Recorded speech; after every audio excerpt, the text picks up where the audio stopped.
बिस्मिल्लाहिर्रहमानिर्रहीम, अस्सलाम वालेकुम। मैं हूं करामत मुगल और मेरे साथ हैं ईसा नकवी।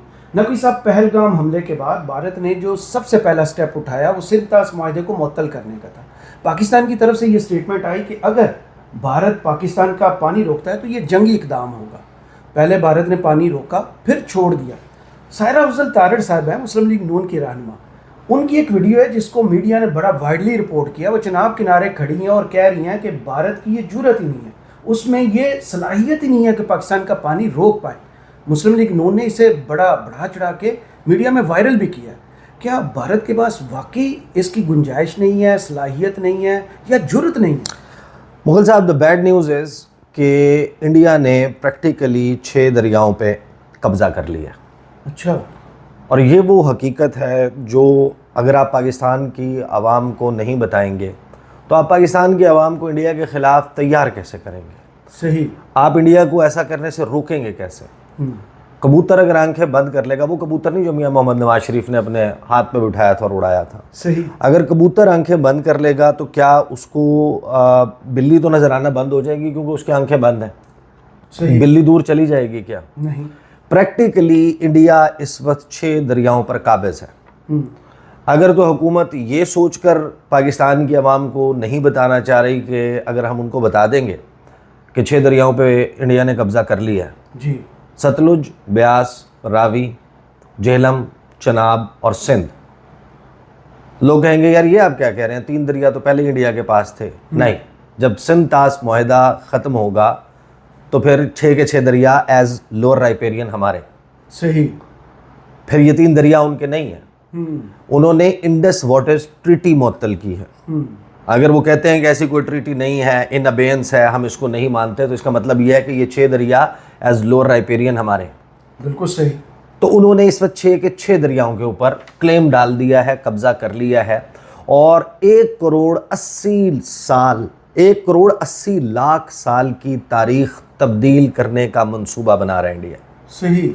जब आप सिंध इंडस वैली सिविलाइजेशन को पढ़ते हैं तो आपको ट्रेसेस मिलते हैं। जो साइंटिफिक स्टडीज़ हैं वो ये बताती हैं कि जो दरियाए सिंध है ये 4.5 करोड़ साल पुराना दरिया है। सही। और इसका जो रूट है, जो करंट रूट है, मोर और लेस तकरीबन 1 करोड़ 80 लाख साल से सेम है। लगभग थोड़ी बहुत तब्दीलियों के साथ ये वो रूट है जो रहा है। अब सवाल ये है कि क्या इंडिया वाकई ये सब कुछ करने जा रहा है? आप ऐसा करें, लोगों की आसानी के लिए, सहूलत के लिए, सबसे पहले सायरा अफजल तारड़ साहब ने जो सायरा अफजल तारड़ साहिबा ने जो वीडियो चनाब किनारे रिकॉर्ड किया वो ज़रा सुनवा दें लोगों को ताकि कॉन्टेक्स्ट एक्सप्लेन हो जाए। जी श्योर। बिस्मिल्लाहिर्रहमानिर्रहीम जी, मेरा नाम सायरा अफजल तारड़ है और मेरा ताल्लुक हाफिजाबाद से है। मैं इस वक्त दरियाए चनाब के किनारे खड़ी हूँ और मैं आप लोगों को ये दिखाना भी चाहती हूँ और बताना भी चाहती हूँ कि अल्लाह की मेहरबानी से और आपकी दुआओं से इस दरिया का पानी उसी तरह बह रहा है और किसी की मजाल नहीं है किसको रोके। वो जिन्होंने दावे किए कि हमने मुआहदे ख़त्म कर दिए और हम पानी रोक लेंगे, ना ही उनकी कैपेसिटी है और ना ही उनकी हिम्मत है। अल्लाह की मेहरबानी से और पाकिस्तान की अवाम की दुआओं की वजह से ये इसी तरह बहते रहेंगे और किसी की मजाल नहीं है कि इनको रोक सके। पाकिस्तान हमेशा पाइंदाबाद। जी। अच्छा, पाकिस्तान हमेशा पाइंदाबाद, पाकिस्तान जिंदाबाद, बिल्कुल दुरुस्त बात है।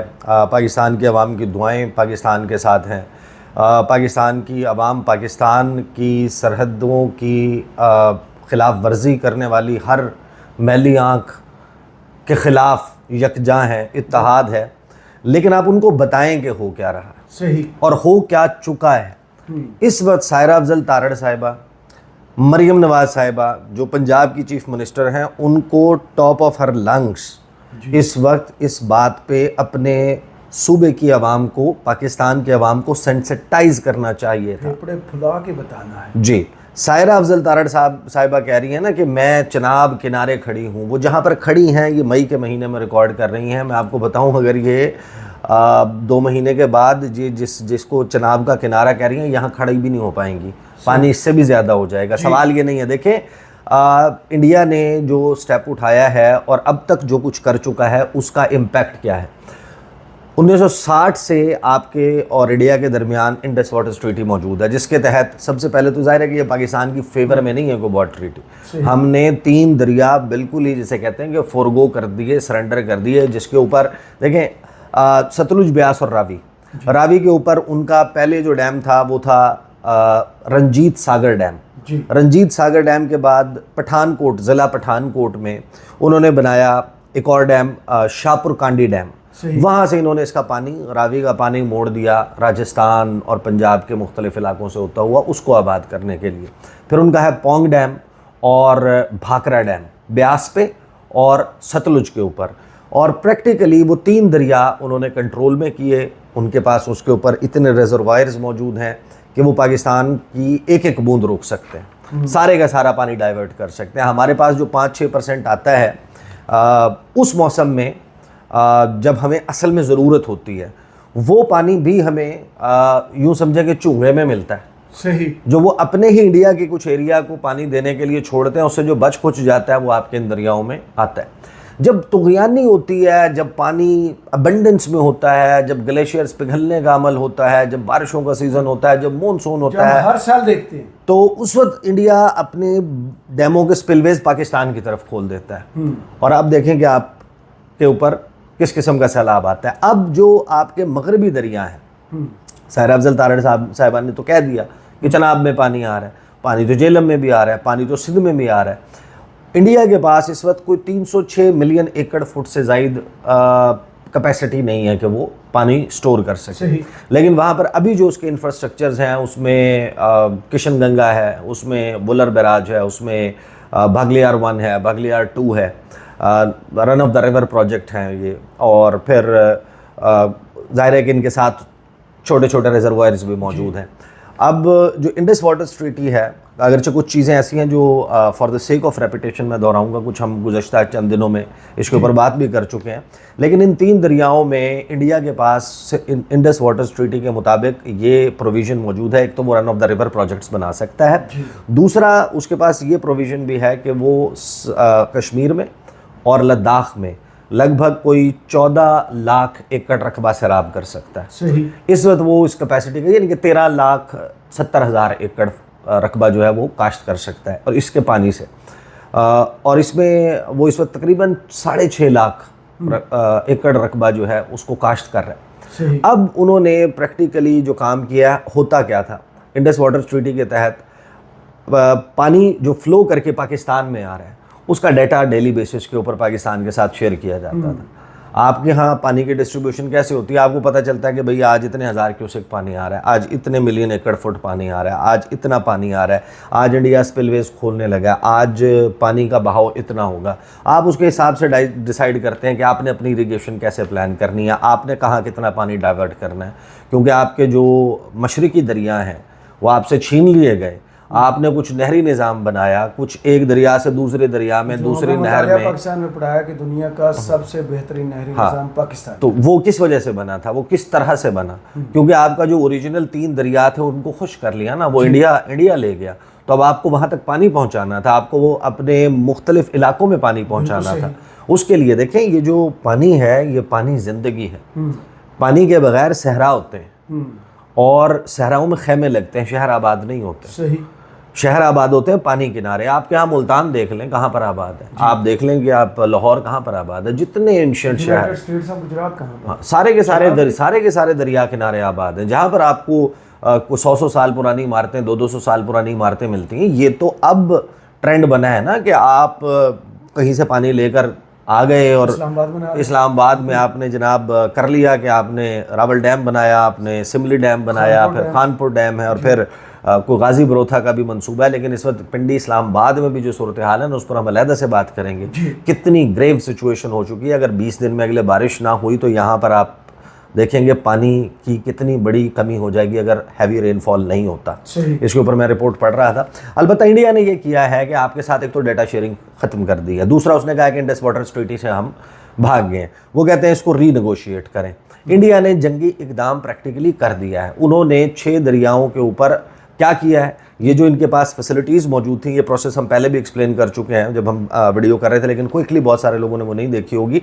उन्होंने इंडस वाटर ट्रीटी ये कहती है कि जो उनके वहाँ पर प्रोजेक्ट्स हैं वहाँ पर वो जो सिल्टिंग हो जाती है, जो सेडिमेंट्स बैठ जाते हैं, पानी दरियाओं में पहाड़ों से बहकर जब आता है तो अपने साथ मिट्टी, रेत, बहुत सारी चीज़ें लेकर आता है जो भारी होती है पानी से, और वो नीचे बैठ जाती है। डैम की जो सलाहियत है पानी स्टोर करने की वो कम हो जाती है। और अगर आपने कभी फ्लशिंग का प्रोसेस करना हो डैम्स के अंदर से, ये जो सेडिमेंट्स हैं इनको आपने निकालना हो, तो जो सबसे लोअर टनल्स हैं उनको खोल के वहाँ से निकाला जाता है, और उसके लिए एक मखसूस दबाव क्रिएट किया जाता है पानी का, और उससे वो फ्लश करता है।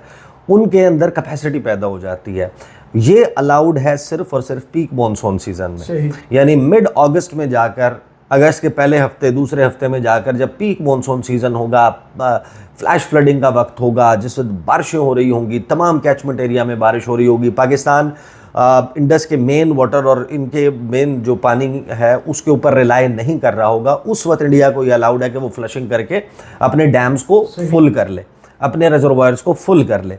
लेकिन उसने ये किया कि जैसे ही ये उसने इन अबेंस डाली, उन्होंने फ्लशिंग का प्रोसेस कर दिया। इसका मतलब ये है कि वो 5 से 6 दिन पानी की भरपूर किस्म की छेड़छाड़ उस वक्त करने की सलाहियत हासिल कर चुके हैं जब आपके यहाँ बवाई होगी और आपको पानी की ज़रूरत होगा।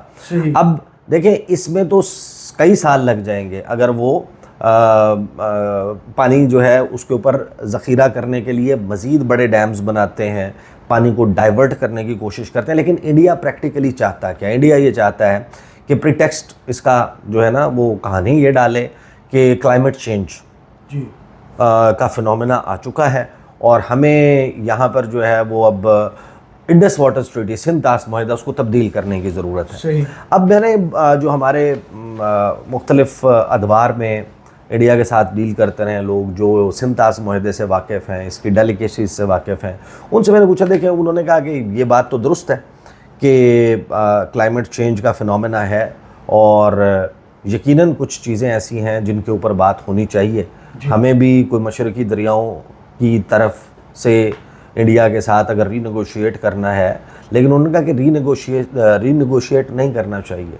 आपको सिंध तास मुआहिदा इसी तरीके से रहेगा, इसके एडिशनल प्रोटोकॉल्स की तरफ जाएं कि जब फ़लाँ मौसम होगा तो इतना इतना पानी इंडिया जो है वो फ़लाँ चीज़ के लिए इस्तेमाल कर सकेगा। मस्ट वाला तो अभी भी चीज़ें हैं, मौजूद हैं, लेकिन कुछ एडिशनल प्रोटोकॉल्स आप ज़रूर साइन कर सकते हैं मुख्तलिफ सीजन्स के हिसाब से, पानी की अबंडेंस के एतबार से। देखिए, कितनी अनफॉर्चुनेट बात है कि पाकिस्तान पोलर आइस के बाद, यानी कि जो कुतुब शुमाली और कुतुब जनूबी है, उसमें मौजूद बर्फ़ानी तोदों और ग्लेशियर्स के बाद, पोल्स के बाद दुनिया में सबसे ज़्यादा पोलर आइस पाकिस्तान में, ग्लेशियल आइस पाकिस्तान में है। दुनिया में सबसे ज़्यादा ग्लेशियर्स पाकिस्तान में, और पाकिस्तान का यानी यूँ समझें कि जितना पोटेंशियल है पानी के हवाले से, सारे का सारा आप बहिरा अरब में फेंक देते हैं। Over a period of time यहाँ पर पानी पे सियासत हुई है और डैम्स नहीं बनाने दिए गए। सिंध खड़ा हो जाता है, जाहिर है कि उनके जाहिर है कि अपने कंसर्न्स भी हैं, लेकिन उन कंसर्न्स को एड्रेस नहीं करेंगे आप। इस मामले को, अब ये नहरों वाले मामले के ऊपर एक लड़ाई पड़ गई ना, ठीक है, लोगों का एक लेजिटिमेट सवाल हो सकता है कि आप चोलिस्तान को आबाद करने के लिए सिंध का पानी तो नहीं ले रहे, चोलिस्तान को आबाद करने के लिए पंजाब का पानी तो नहीं, साउथ पंजाब का पानी तो नहीं ले रहे, जो आबाद ज़मीनें हैं उनको गैर आबाद करके गैर आबाद ज़मीनों को आबाद तो नहीं करना चाह रहे। ये कंसर्न ज़रूर है, लेकिन जब तक आप इनको बैठ के टॉक आउट नहीं करेंगे और वाटर की प्रिजर्वेशन पर नहीं जाएंगे तो ये मामला जूं का तूं खड़ा है। इंडिया ने आपके साथ आबी जारियत कर दी है और वो अब आपके पास क्या ऑप्शंस हैं? आपके पास डिप्लोमेटिक ऑप्शन क्या है? जो आपने फ़िज़ाई हदूद बंद की है, ये इंडिया को हर्ट नहीं कर रही। अच्छा, वो इंडिया को कैसे हर्ट करेगी? भाई एयरलाइन है, कोई भी एयरलाइनर है, मसला क्या हुआ भाई कि 2 घंटा इजाफी लगेंगे, 1 घंटा इजाफी लगेगा फ़लाँ जगह पहुँचने में, या 3 घंटे इजाफी लगेंगे फ़लाँ जगह पहुंचने में। आपको तिरुवनंतपुरम के साथ से इंडियन ओशन के ऊपर से ट्रैवल करते हुए पाकिस्तानी एयर स्पेस को अवॉइड करते हुए आपको पहले जीसीसी में कहीं जाना है, स्टॉप ओवर करना है और फिर आपने आगे फ़्लाइट जो है वो कंटिन्यू करनी है टू लेट्स जैसे अमेरिका या कनाडा की फ़्लाइट, या आपको चाइना की एयर स्पेस इस्तेमाल करते हुए यूरोशिया में कहीं पर लैंड करना है, या आपको सेंट्रल यूरोप में, ईस्टर्न यूरोप में, रशिया की तरफ जाना है, तो आपको रूट थोड़ा सा तब्दील करना पड़ेगा। एयरलाइन की जो कॉस्ट है, फ्यूल ज़्यादा बर्न होगा, टिकट महंगा हो जाएगा। तो टिकट जो है वो एयरलाइन या गवर्नमेंट ऑफ इंडिया तो सब्सिडाइज नहीं कर रही ना जी। वो करामत मुगल ने ट्रैवल करना है अगर दिल्ली से, तो करामत मुगल को जो 80,000 की टिकट थी वो 1,10,000 में मिलेगी ना। सही। तो करामत मुगल थोड़ा सा कम ट्रैवल कर लेगा, बर्डन अपनी जेब के मुसाफिर हिसाब पे से शिफ्ट होगा। मुसाफिर पे शिफ्ट होगा। तो इंडिया खुद से बजाते खुद उस तरीके से हर्ट नहीं होता। या तो ये होता ना कि इंडिया की इंटरडिपेंडेंस होती पाकिस्तान के साथ को $50 अरब की तजारत पाकिस्तान के रास्ते वो करता होता अफ़गानिस्तान और सेंट्रल एशिया की तरफ, तो फिर वो होता कि आपने रास्ता बंद कर दिया, $50 अरब की ट्रेड मुतासर हो गई। या पाकिस्तान और इंडिया एक दूसरे के इतने बड़े ट्रेडिंग पार्टनर होते कि उनके दरमियान कोई $20 अरब की तजारत होती और आप उनके साथ तजारत बिल्कुल होल्ड पर ले जाते और हम असल में बायर होते हैं इंडिया के, इंडियन प्रोडक्ट्स के, तो फिर होता कि जनाब इंडिया के ऊपर बड़ा प्रेशर आ जाएगा कि इंडिया के जितने कारोबारी, जितनी चेन्स बनी हुई थी उनको बड़ा मसला आ गया। या आपका सी पैक जो है वो अप एंड फंक्शनिंग होता और आपके रास्ते से यूरोप तक सामान 11 दिनों में पहुंच रहा होता, और जो इंडियन मार्केट है आप उसको कह देते कि भाई इंडिया का कोई भी सामान हमारे रास्ते से नहीं जाएगा, वो उनका सामान 45 दिन में यूरोप पहुंच रहा होता। हमारे पास से जो कंटेनर जा रहा होता वो समुद्री रास्ते के मुकाबले में $2,800 कम जा रहा होता। तो इंडिया के लोग, इंडिया के कारोबारी लोग वो अपनी हुकूमत पे चढ़ दौड़ते कि यार आप कुछ हल निकालें। आपके पास ऐसे डिप्लोमेटिक कार्ड्स नहीं हैं। आपको चाइना के साथ कोलैबोरेट करना है, आप चाइना इस प्रेसिडेंट्स को इस्तेमाल करते हुए फिर ब्रह्मपुत्रा के ऊपर अगर अनाउंस कर देता है कि हम यहाँ पर डैम बनाते हैं, कोई इस किस्म का प्रेशर क्रिएट हो, वरना इस मामले में आपको इंटरनेशनल इंटरलॉक्यूटर्स को इन्वॉल्व करना पड़ेगा। आपके पास हमले के अलावा क्या ऑप्शन है? इतनी संगीन सूरत हाल पैदा हो गई है। मरीम नवाज साहिबा के मुंह से हमने नहीं सुना, पंजाब जिसकी वो चीफ मिनिस्टर हैं, वहाँ के लोग अभी ठीक है, ये मैं बात मान सकता हूँ कि भाई इंडिया के पास इस वक्त टोटल जो 3 वेस्टर्न रिवर्स हैं उसका सालाना जितना पानी आता है उसका सिर्फ 5% ज़ख़ीरा करने की सलाहियत है, या 5% इस्तेमाल करने की, या 10% इस्तेमाल करने की सलाहियत है। That's all right. आपको आज नहीं हर्ट कर रहा। आप अपने लोगों को आज बताएंगे कि 5 साल के बाद अगर तुम लोग मुत्तहिद ना हुए, अगर तुम लोगों ने ये चीज़ें पाकिस्तान को दिफा के डोमेन में, इकॉनमी के डोमेन में आपको स्टेबल इतना होना है, आप अपनी कौम को जहन साजी नहीं करेंगे इस हवाले से, उनको तैयार ही नहीं करेंगे, उस किसान को नहीं बताएंगे कि जिसको ब्रेड बास्केट, ये वो चंगेरी है, ये ब्रेड बास्केट है, ये जो पंजाब है, ये वो गोल्डन सॉइल है, ये वो सुनहरा ज़रखेज़ ज़मीन का टुकड़ा है जो हमारे पूरे पाकिस्तान को रोटी देता है। सही।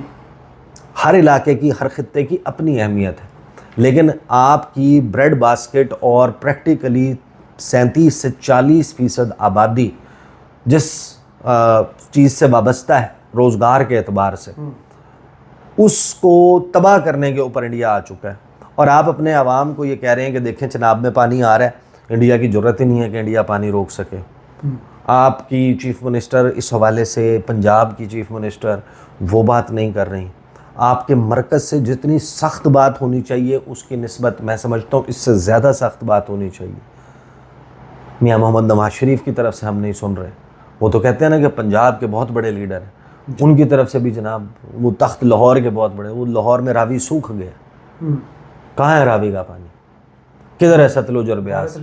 ज़मीन ज़ेरे ज़मीन देखें। जब पानी अब इंडिया छेड़छाड़ करेगा, अब आपको वो डेटा नहीं दे रहा, पीक मॉनसून सीज़न आएगा, स्पिलवेज खोलेंगे, पानी जनाब उनको पता है कि उनके पास उसके लिए बाद में पानी अवेलेबल हो जाएगा, वो आपके साथ डेटा भी नहीं शेयर करते। एन पीक सीज़न है, क्लाउड बर्स्ट हो जाता है, पानी बहुत ज़्यादा आ जाता है, उसका डेटा भी आपके साथ शेयर नहीं किया जा रहा। आपके यहाँ सैलाबी सूरत हाल होगी, आप उसको कैसे कंट्रोल करेंगे? दूसरा, जब आपके यहाँ पानी जो है वो एक ख़ास उसमें मौजूद नहीं होता, डैम्स में मौजूद नहीं होता, तो ज़ेर ज़मीन देखें, ज़ाहिर है कि ज़मीन के अंदर से कोर से तो पानी नहीं फूटता ना।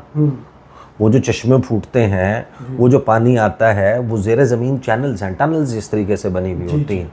जिस तरह आपके पास ये जो 3 बड़े वाटर रिजर्वायर्स हैं पिंडी इस्लामाबाद के इर्द गिर्द, जो आपका रावल डैम है, उसके बाद ये खानपुर डैम और सिमली डैम, अगर ये बिल्कुल खुश्क हो जाए तो जो ज़ेर ज़मीन पानी है वो बहुत जल्द ख़त्म हो जाएगा, ड्राई आउट हो जाएगा।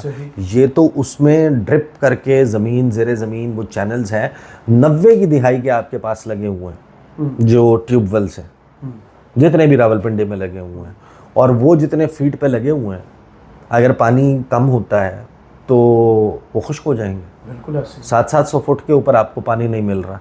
तो पानी का मसला बहुत संगीन है, पानी ज़िंदगी है। और ये ब्रेड बास्केट के ऊपर जो हमला किया गया इंडिया की तरफ से, उसमें इस तरह की जज्बाती वीडियोस बनाना आवाम का मोराल बुलंद करने के लिए एक और बात है, लेकिन अगर आप आवाम को ये एजुकेट करेंगे, उनको ये बताएंगे कि ये इतना सीरियस मामला है, और वो भी जब सेंसिटाइज होंगे इस मामले से, उनको एक इस बात की ज़रूरत का एहसास होगा कि ये वो वक्त है जब हमें अपने दाखिली इख्तलाफात भुलाकर उस दुश्मन के ख़िलाफ़ मुत्तहिद होना है जो हमारी लाइवलीहुड को कुचलने के लिए हमारे सर पर मंडला रहा है, जो 1,80,00,000 साल की तारीख़ को तब्दील करने का इरादा रखता है कि ये जो पानी, इसका जो रूट है, इसको तब्दील किया जाए, इसके साथ छेड़छाड़ की जाए।